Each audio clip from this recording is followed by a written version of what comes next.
పైకి ఎత్తండి అందరు ముట్టుకుంటారు.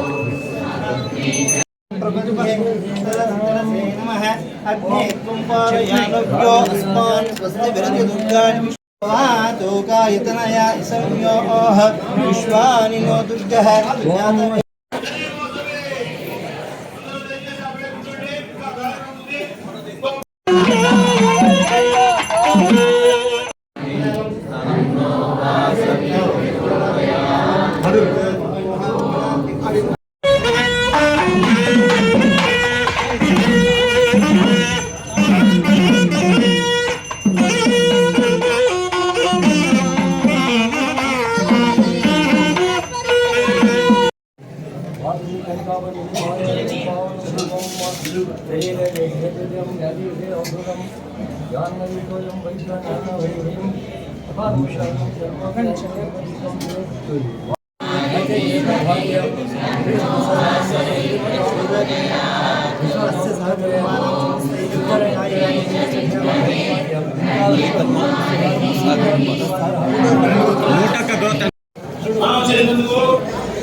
ओम श्री वासवी कन्यका परमेश्वरी देवता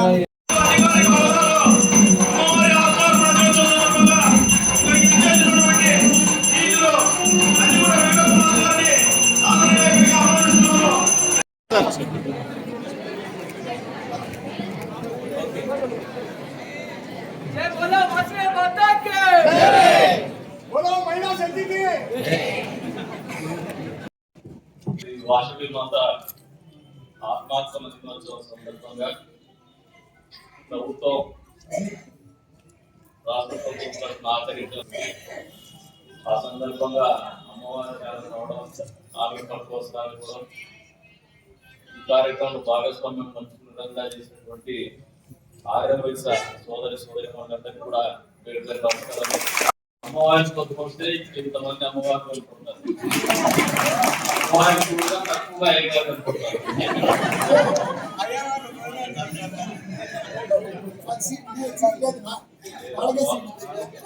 ఇవాళదే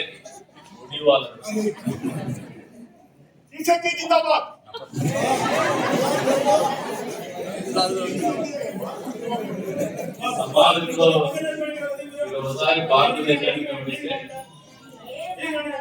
స్వాతంత్ర పోరాటంలో గమనించిన ఈ రోజు వరకు కూడా భౌతికంగా మీరు చక్కగా ఉంటారేమో కానీ మానసికంగా చాలా బలమైనటువంటి నిర్ణయం తీసుకుంటే కూర్చొని బ్రదర్లు లెక్క కూడా చేయరు, మీ నిర్ణయాలు మీకే ఉంటాయి. జై మాతా. ఈ రకమైనటువంటి మనస్తత్వమే మిమ్మల్ని సమాజంలో ప్రత్యేకంగా గుర్తించే విధంగా తీర్చిదిద్దింది. అది కూడా కోల్పోతుంది. అదే మిమ్మల్ని విభిన్నమైనటువంటి కులంగా కూడా ఆదరిస్తూ వస్తుంది. ఈ భారతదేశంలో భిన్నత్వంలో ఏకత్వం ఉన్నప్పటికీ కూడా ఎప్పుడు కూడా మూలాలకు ఇబ్బంది వచ్చినప్పుడల్లా మొదటిగా స్పందించేది మీ కులమే కాబట్టి ఆ కులానికి ఎప్పుడు ప్రత్యేకంగా మరొకసారి ఆ అమ్మవారితో పాటు ఈ అమ్మవారిని దర్శించుకున్న అందరికీ కూడా మా అమ్మవారిని కూడా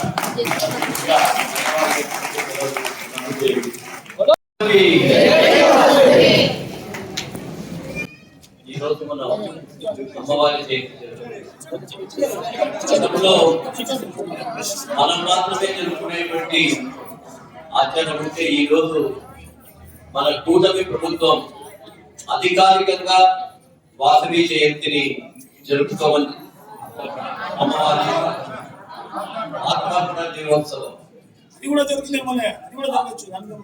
ఆత్మార్పణ దినోత్సవాన్ని మనకు ఇచ్చారు. దీంట్లో రెండు రకాలుగా ఉంది. ఆ యొక్క పవిత్రమైనటువంటి యొక్క శక్తిని అంతకాలం మనం మాత్రమే గుర్తించి అందరికీ చెప్పేవాళ్ళం. కూడా మామూలుగా వాసవి మాతకు ఉన్నటువంటి పేరేంటంటే తొలి సత్యాగ్రహి. ఆ రోజు అమ్మవారి దగ్గర రెండు ఆప్షన్స్ ఉన్నాయి. ఒకటి, మొత్తం విష్ణువర్ధన్ రాజు తనని బలవంతంగా పెళ్లి చేసుకోవాలని వచ్చినప్పుడు మొత్తం అతనంతా కూడా రాజ్యాలంతా భస్మీపటం చేసే శక్తి ఒకటి ఉంది. కానీ ఆ శక్తిని ఆమె ఉపయోగించకుండా తను ఆత్మార్పణ చేసి యావత్తు ప్రపంచానికి కూడా శాంతి సందేశాల కోసం అవసరమైతే మనం త్యాగాలు చేయాలి అనేటువంటిది ఏ రోజైతే ఆ మాట మన అందరికీ ఆదర్శించిందో, అందుకే ఆదివాసీ సోదరులందరూ కూడా ఎప్పుడూ తమ యొక్క సంపాదనలో కనీసం ఒక 10% అనేటువంటిది దైవ కార్యక్రమాల కోసం, సత్యాగ్రహాల కోసం మనం ఉపయోగిస్తాం. మన దగ్గర ఉన్న కోటి రూపాయలు ఇస్తే ఏమీ లేకుండా వడలేసుకొని జీవించే వాళ్ళు కూడా ఎక్కడికెట్లా కూడా 116 రూపాయలు ఇచ్చేటువంటి ఏకైక కులం అటువంటి కులాన్ని గుర్తించి ఈ యొక్క సందేశాన్ని గుర్తించి కూటమి ప్రభుత్వం అనేటువంటిది కేంద్రంలో ఉన్నటువంటి భారతీయ జనతా పార్టీ, ఇక్కడ ఉండేటువంటి తెలుగుదేశం పార్టీ రెండు దీన్ని అధికారికంగా గుర్తించినందుకు ప్రత్యేకంగా ధన్యవాదాలు తెలియజేశాం. అందుకే సాక్షాత్తు ఎమ్మెల్యే గారు పట్టు వస్త్రాలు తీసుకొని ఇక్కడికి రావడం జరిగింది. ఇటువంటి మంచి కార్యక్రమంలో మనమందరూ పాల్గొనడమే కాకుండా యావత్తు ప్రపంచానికి సందేశం ఇచ్చేటువంటి విధంగా మన యొక్క అమ్మవారి యొక్క కార్యక్రమాలు జరుగుతాయని ఆశిస్తూ సెలవు.